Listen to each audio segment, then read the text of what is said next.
ہوں آغا ساجد اور آپ دیکھ رہے ہیں میرا فیس بک پیج۔ ناظرین، ہر طرف ایک طوفان برپا ہے اور ہر کوئی جنرل باجوہ کے بارے میں بات کر رہا ہے کہ کس طرح وہ اپنی فیملی کے ساتھ یورپ کے تفریحی دورے پر تھے، اور جب وہ سوئٹزرلینڈ سے فرانس میں داخل ہوئے تو اس کے بارڈر پر ایک شہر ہے، وہاں پر ایک تاریخی قلعہ ہے جسے دیکھنے کے لیے لوگ جاتے ہیں۔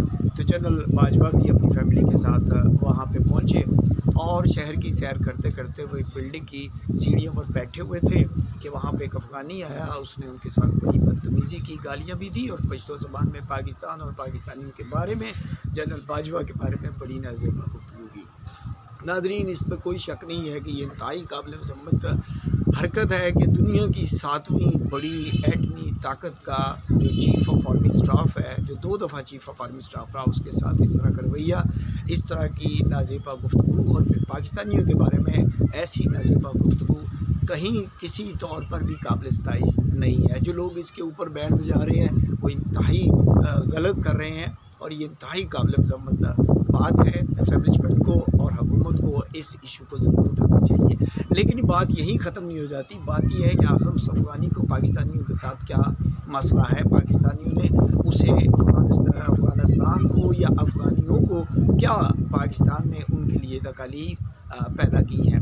دیکھیے، اگر آپ ہسٹری اٹھا لیں تو دنیا کی پوری تاریخ میں کہیں بھی آپ کو یہ ذکر نہیں ملے گا کہ افغانیوں نے کسی بھی اہم ایشو کے اوپر پاکستان کا ساتھ دیا ہو۔ لیکن اگر آپ پاکستان کا اور پاکستانیوں کا رویہ دیکھیں تو دیکھیں 1979 سے لے کے اب تک 1 کروڑ سے زیادہ افغانی یہاں پہ پاکستان میں رہائش پذیر ہیں۔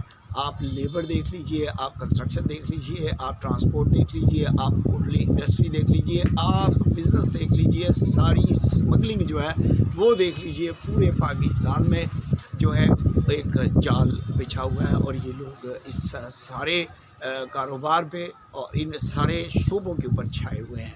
تو اس کے باوجود کہ پاکستان نے ان کے ساتھ تعاون کیا، ان کو کوآپریٹ کیا، ان کی وار لڑی، اور خود آج تک پاکستان جو ہے وہ اس مسائل میں جکڑا ہوا ہے۔ کلاشنکوف کلچر، نشہ کلچر، یہ سارا کچھ دیا ہوا اسمگلنگ، سارے تحفے طائف افغانیوں کے ہی ہیں جو پاکستان بھگت رہا ہے۔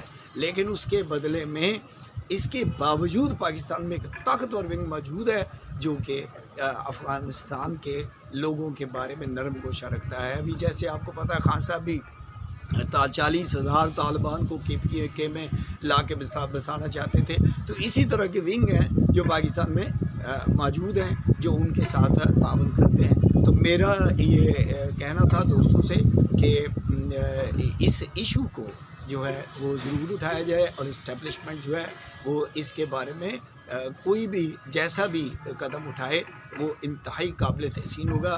اس کے افغان حکومت سے بات کرنی چاہیے اور اس شخص کو قانون کے کٹہرے میں لایا جانا چاہیے۔ شکریہ۔